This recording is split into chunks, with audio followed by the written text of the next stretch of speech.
tanang panahon nga ang putling ebanghelyo gihagis sa mga hiwi nga pagtulunan. Kinahanglan mo barug ang mga tinunan ni Kristo sa pagpakigbisog sa paglaban sa pagtuo, nga magkausa ug alang sa tanang panahong gihatag sa Dios ngadto sa iyang katawan. Maoy hinungdan nga namugna kining tulumanon ang putling ebanghelyo. 30 minutos nga pagsabwag sa tinuod nga ebanghelyo. Kauban ni Pastor Jeremias Hangad, ang putling ebanghelyo.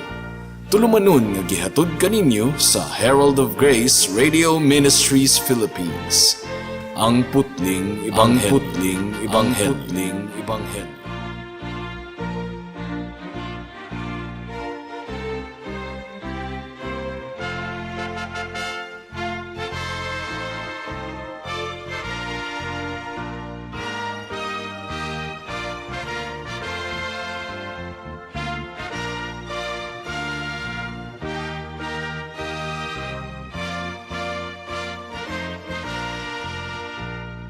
Mayong hapon Mabinay, mayong hapon Negros Oriental, Negros Occidental, Guimaras, Dumaguete City ug kutob sa tanang gidala sa Ginoo sa pagpaminaw ni ining atong programa nga giuluhan og ang putling ebanghelyo.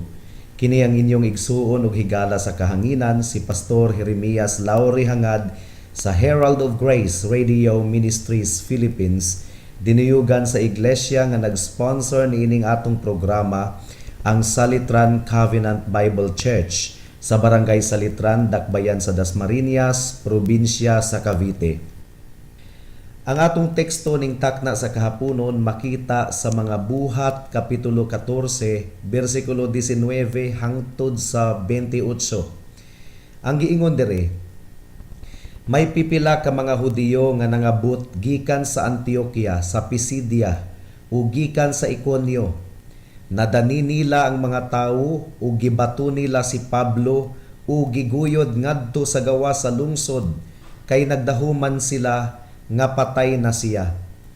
Apan sa dihang gialirungan siya sa mga tinun-an, mibangon siya ug mibalik sa lungsod.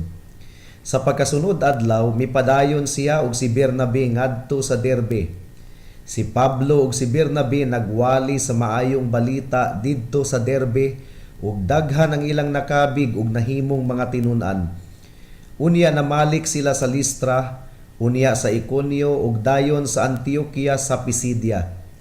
Ilang gilig-on ang mga magtutuo ug gidasig nga magpadayon diha sa pagtuo. Miingon sila, kinahanglang muagi kita sa daghang mga kalisdanan aron makasulod sa gingharian sa Dios. Nagpili sila og mga pangulo sa matag simbahan ug uban sa mga pag-ampo ug pagpuasa, ilang gitugyan sila ngadto sa Ginoo nga ilang gisaligan. Unya miletas sila sa Pisidia ug miabot sa Pampilya. Giwali nila ang mensahe sa Ginoo didto sa Perga ug unya nangadto sa Atalia. Gikan didto milawig sila balik sa Antioquia, diin gitugyan sila ngadto sa grasya sa Dios alang sa buhat nga karon ila nang nahuman. Sa pag-abot nila sa Antioquia, ilang gitigom ang mga sakop sa simbahan ug gisuginlan sa tanan nga gibuhat sa Dios, pinaagi kanila ug sa iyang pagbukas og dalan alang sa mga dili Hudiyo aron sila motuo. Nagpabilin silang dugay didto uban sa mga tinun-an. Niadtong miaging simana mga kahigalaan, atong nakatunan ang mga ilustrasyon nga nagpakita kanato nga ang kalag sa mga makasasala nga wala pa kang Hesukristo patay. Sama niadtong bakol sa Listra nga dili makaduol sa mga tigumanan sa lungsod sa iyang kaugalingon lamang, kinahanglan gayong adunay magpas-an kaniya. Ang mga makasasala usab dili makaduol ngadto kang Hesus sa ilang kaugalingon lamang. Gawas na lang kung ipaduol sila sa Dios Amahan ngadto kang Hesus. Mao kini ang tataw kaayong gipamulong ni Hesus sa Juan Kapitulo 6, versikulo 44 ug versikulo 65. No one can come to me unless my heavenly Father who has sent me, bring them to me. Ug gipamatud-an kini sa kagahi sa ulo ug sa labutan sa mga tawo nga nakasaksi sa milagro nga nahitabo sa pag-ayo sa bakol didto sa Listra. Imbis nga ilhon sa mga tawo didto ang pagka-Dios ni Hesukristo nga gimantala ni Pablo ug ni Bernabe, sila naman hinuon ang gisimba sa mga tawo didto. Ug bisan og gibadlong na sila ni Pablo ug ni Bernabe uban sa pagpasabot nga dili sila Dios kundili tawo lamang nga susama nila, gahi gihapon og ulo ang mga tawo didto. Gihalaran gihapon nila si Pablo ug si Bernabe ug mga padugo nga hinalad. Ug walay kalainan kini sa mga tawo sa tanang henerasyon, mga kahigalaan. Walay kalainan. Bisan karon ang mga tawo taliwala sa pagpasabot nimo kanila sa kamatuoran, magdumili gihapon ang ilang kasing-kasing sa pagdawat sa kamatuoran. Adunay duha ka bahin ang atong pamalandong ning takna sa kahaponon. Una, ang kalainan sa mga karnero ug mga kanding. Ikaduha, ang tinuod nga pagpalig-on sa mga katawhan sa Dios. Ikatulo, ang pagministeryo nga nakasentro sa grasya sa Dios. Mudangat na kita sa unang punto.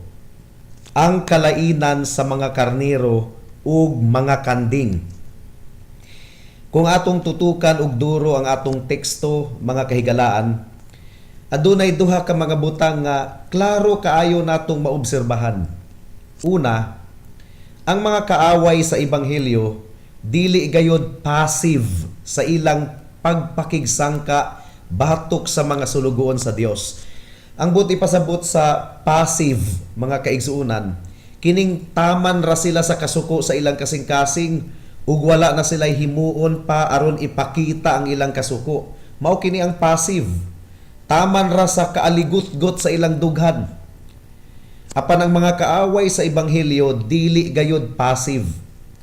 Aktibo hinuon sila sa pagpakigsangka batok sa mga katawhan sa Dios. Liwat gayud sila sa ilang agalon nga mao si Satanas nga gilarawan sa Biblia ingon nga susama sa leon nga nag-agulo ug nangita og tukbunon. Mao kini ang gipakita ni adtong mga Hudiyo nga misunod gayud kang Pablo ug kang Bernabe gikan pa sa Antioquia ug sa Iconium aron hilabtan og dauton ang ministeryo sa pagwali sa ebanghelyo. Ikaduha nga, klaro kaayo natong maobserbahan, ang mga katawhan dali rapod kaayong mailad. Atong basahon ang bersikulo 19. Ang giingon diri, may pipila ka mga Hudiyo nga nangabot gikan sa Antioquia sa Pisidia ug gikan sa Iconio. Nadani nila ang mga tawo ug gibato nila si Pablo ug giguyod ngadto sa gawa sa lungsod kay nagdahom sila nga patay na siya. So nakita ninyo mga kahigalaan, bag-uhay pa lang gani nilang gibayaw isip mga Dios si Pablo ug si Bernabe tungod sa milagro nga gihimo sa Ginoo, pinaagi kanila sa kaayuhan sa tawong bakol sukad pa sa pagkatawo. Apan karon nasuko na sila kang Pablo ug ilang gibato siya ug giguyod pagawas sa lungsod tungod kay nagtuo man sila nga patay na si Pablo. Kung ako'y pangutan-on ninyo mga kahigalaan, nagtuo ko nga namatay gayod si Pablo ni adtong taknaa. Kinsa may dili mamatay kung daghan kayong mga tawo ang mubato nimo. Apan gibanhaw siya sa Dios pagkauran-uran. I really believe that it was indeed the case. Wala mapugni ni Pablo ug ni Bernabe ang mga tawo sa paghalad ngadto kanila og mga padugo nga halad. Gani hangtod karon ginabuhat ka ng padugo pero dili ka na pagsimba alang sa Dios kundi pagsimba ka na sa mga diwata, mga espiritu, idolatry. So niining maong sitwasyon wala mapugni ni Pablo ug ni Bernabe ang mga tawo sa paghalad ngadto kanila og mga padugo nga halad. Apan ang dutayng panon sa mga kaaway sa ebanghelyo Dali ra kaayong nakadani kanila sa pagbato kang Pablo, nga dili palang gani dugay, ilang gipakadiyos. Nagpakita lamang kini, mga kahigalaan, nga ang mga tawo, dali ra kaayong mulaban ug mupabor sa dautan, sa mga tuo-tuo ug mga superstitions, kaysa tinuod nga pagsimba sa Dios. Giproklamar ni Pablo ug ni Bernabe nga dili sila mga Dios ug nga mga sulugoon lamang sila sa tinuod ug buhi nga Dios. Apan wala gihapon masabti sa mga tawo ang ilang mensahe. Lisod kaayong dawaton sa mga tawo ang maong mensahe. Apan sa dihang migutho ang mga mangililad nga mga Hudiyo ug mihilo sa ilang mga hunahuna nga si Pablo ug si Bernabe mga impostor kuno, dali ra kaayo silang nadani. Nalimtan na nila dayon ang dakong milagro nga ang bakol sukad pa sa iyang pagkabata naayo pinaagi sa paggamit sa Ginoo kang Pablo. Kini nga panghitabo, mga kahigalaan, walay kalainan sa nahitabo sa ministeryo ni Jesus, sumala sa nahasulat sa Juan Kapitulo 6. Misunod kang Jesus ang baga kaayong panon sa mga katawhan. Tuod kay baguhay pa lang niyang gibuhat ang milagro sa pagpakaon sa 5,000 ka mga tawo. Wala pa'y labot ang mga babayi o mga bata. So, more or less, 15,000 tanan ka mga tawo ang gipakaon ni Jesus. Pinaagi sa pagpadaghan sa 5 kapan ug 2 ka isda. It was a very spectacular miracle that proved that Jesus was the Son of God. Mao nga misunod kang Jesus ang daghan kaayong mga tawo tungod ni adtong milagruha. Apan sa dihang nadunggan nila kang Jesus ang mga bugat nga pagtulunan, dali ra kaayo silang mibiya kang Jesus. Ug ang nagpabilin lamang sa pagsunod kang Jesus mao ang 12 ka mga apostoles, lakip na si Judas nga mibudhi kang Jesus. Nganong dali raman kaayo napaling ang ilang sentimiento, mga kahigalaan? Nganong dali raman kaayo napaling? Ang tubag, dali ra kaayong napaling tungod kay dili man sila tinuod nga mga magtutuo ni Jesus. Kay ang mga karnero ni Kristo kanunayng namati sa iyang tingog ug kanunayng nagasunod kaniya. Dili sila mamati sa tingog sa estranghero.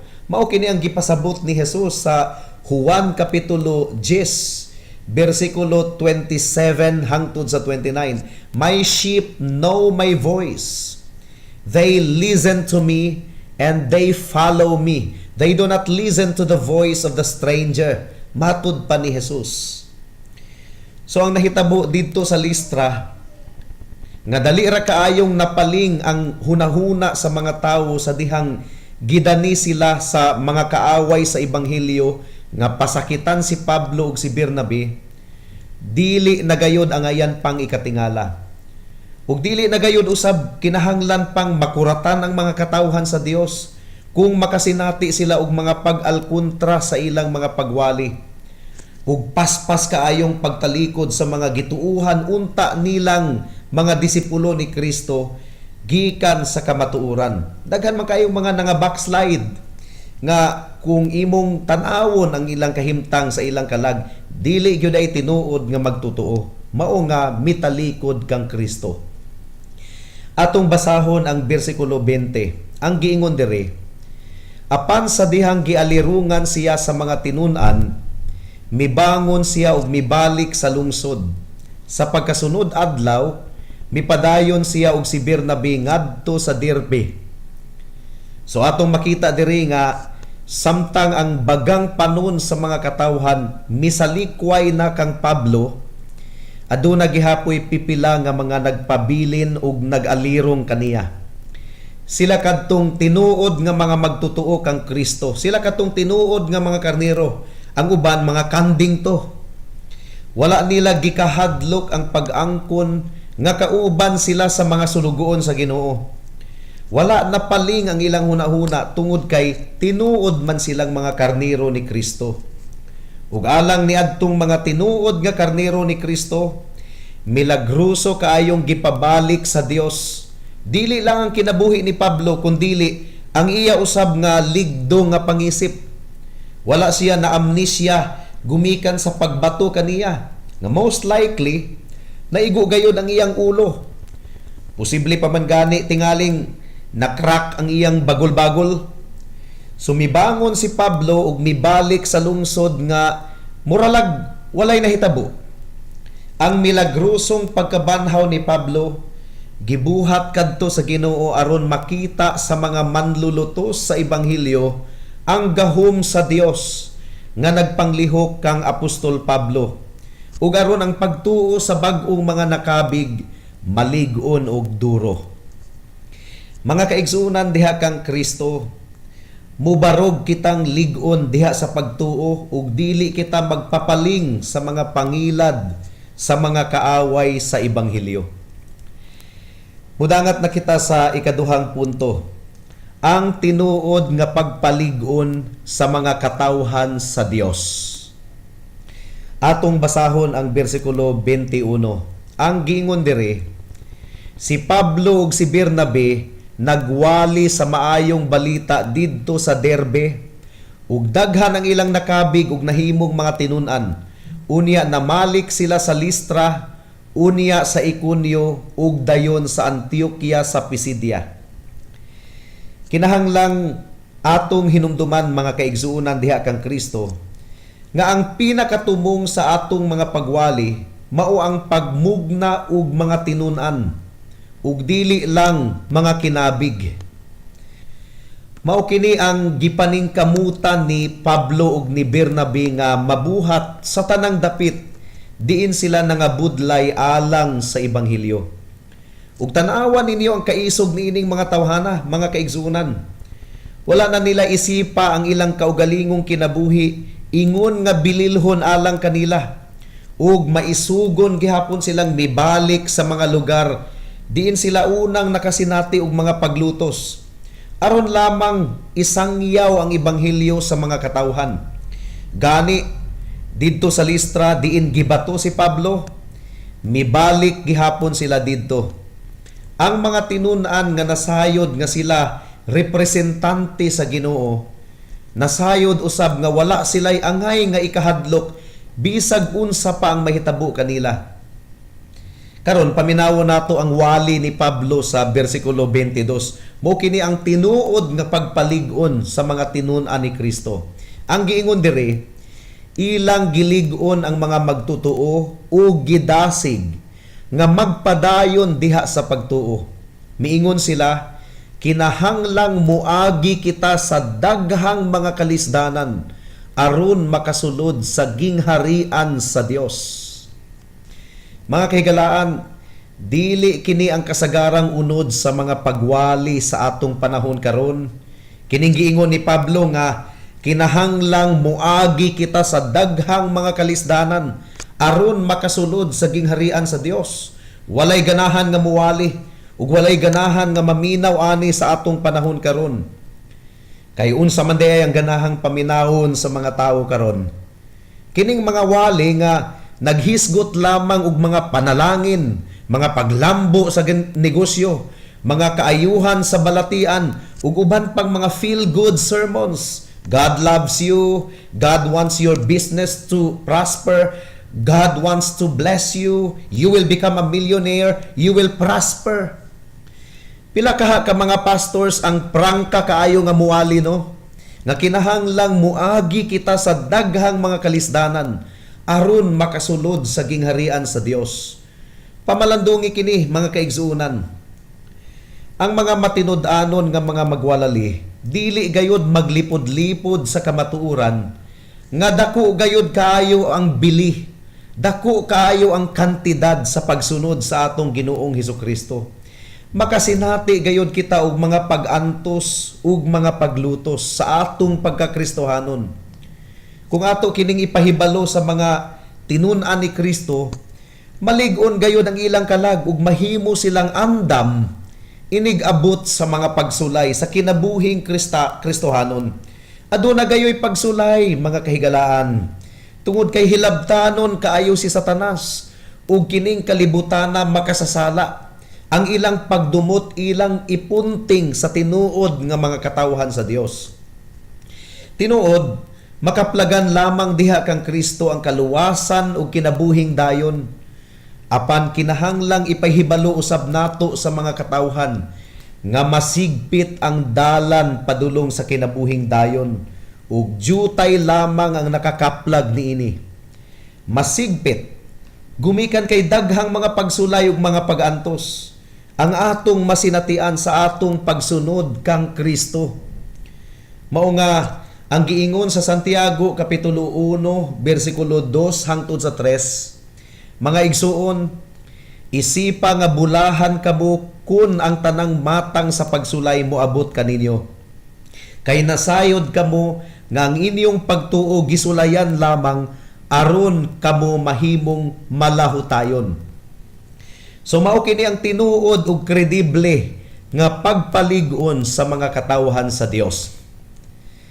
Mudangat na kita sa ikatulong punto, ang pagministeryo nga nakasentro sa grasya sa Dios. Atong basahon ang bersikulo 23. Ang giingon diri, nagpili sila og mga pangulo sa matag simbahan ug uban sa mga pag-ampo ug pagpuasa, ilang gitugyan sila ngadto sa Ginoo nga ilang gisaligan. So nagpili si Pablo ug si Bernabe ug mga pastors sa matag simbahan, human sila nagampo ug nagpuasa.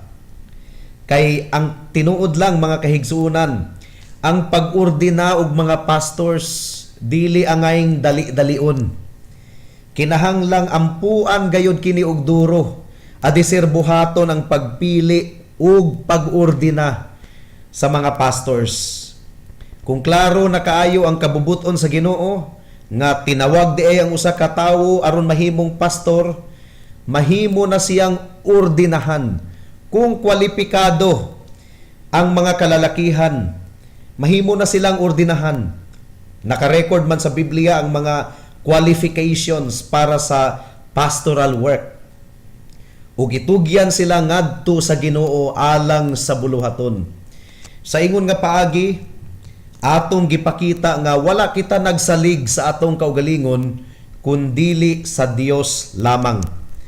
Paminawan ninyo ang bersikulo 26. Ang giingon diri, gikan didto milawig sila balik sa Antioquia, diin gitugyan sila ngadto sa grasya sa Dios alang sa buhat nga karon ila nang nahuman. Ang ilhanan sa mga katawhan sa Ginoo, mga kahigalaan, mao ang ilang pagsalig lamang sa grasya sa Ginoo sa matag sitwasyon. Ug kung unsa man ang ilang agi sa ministeryo, abtik gayud silang muhatag sa tanang pagdayig ug pasidungog sa Dios. Tungod kay nasayod man sila nga dili sila makahimo og bisag unsang butang kundili pinaagi sa grasya sa Ginoo lamang. Mao nga sa bersikulo 27 ang giingon diri, sa pag-abot nila sa Antioquia, ilang gitigom ang mga sakop sa simbahan ug gisuginlan sa tanan nga gibuhat sa Dios, pinaagi kanila og sa iyang pagbukas og dalan alang sa mga dili Hudiyo aron sila mutuo. Ang taho sa mga apostoles ngadto sa simbahan sa Damascus nakasentro gayod sa Dios ug dili sa tawo. Dili ang abilidad ni Pablo ug ni Bernabe ang gituboy sa ilang report, kundili ang mga butang nga gibuhat sa Dios pinaagi kanila og sa iyang pagbukas og dalan alang sa mga dili Hudiyo aron sila mutuo. Kinahanglang makasentro sa kahimayaan sa Dios ang tanan natong pagpangabudlay diha sa iglesia. Padayon natong iampo nga magbukas ang Dios og mga pultahan aron masangyaw nato ang ebanghelyo sa nagkalain-laing dapit ug saligan nato ang saad sa Dios nga ang atong mga pagpaningkamot alang kaniya dili gayod makawang.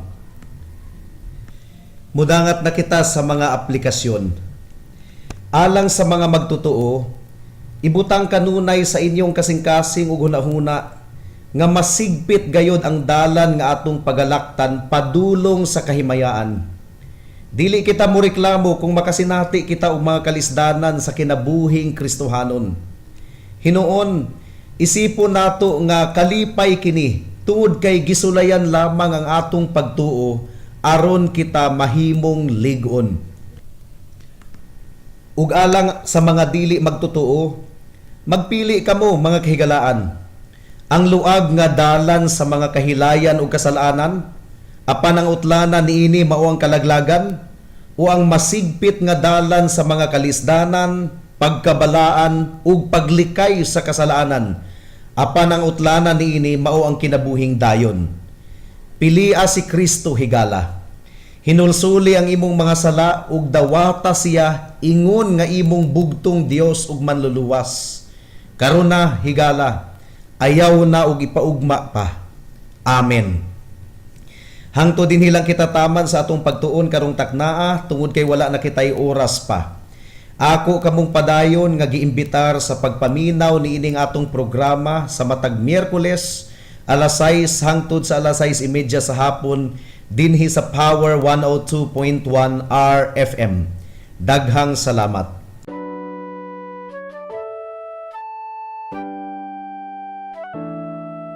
Noon ay bulag ako sa daan ng kaligtasan.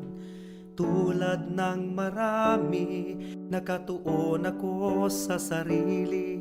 Mabait naman at matulungin at walang kapwang inabuso.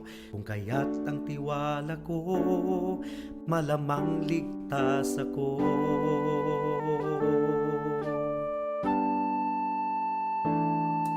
Ngunit ang isipan ko'y binuksan ng Panginoon.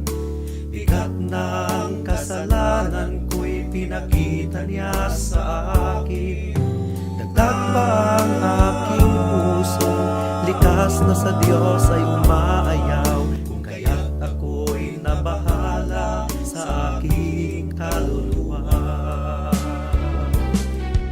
Ano nga bang batayan ng katubusan at kaligtasan ng isang katulad kong makasalanan?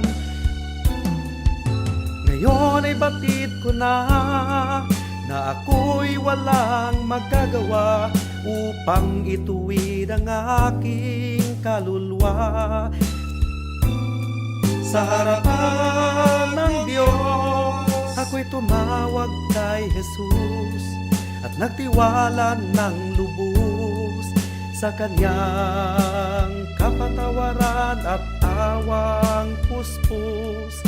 Siya lang ang manunubos pagkat siya'y namatay sa krus. Dahil sa aking kasalanan, ang sumpa sa kanya'y binuhos.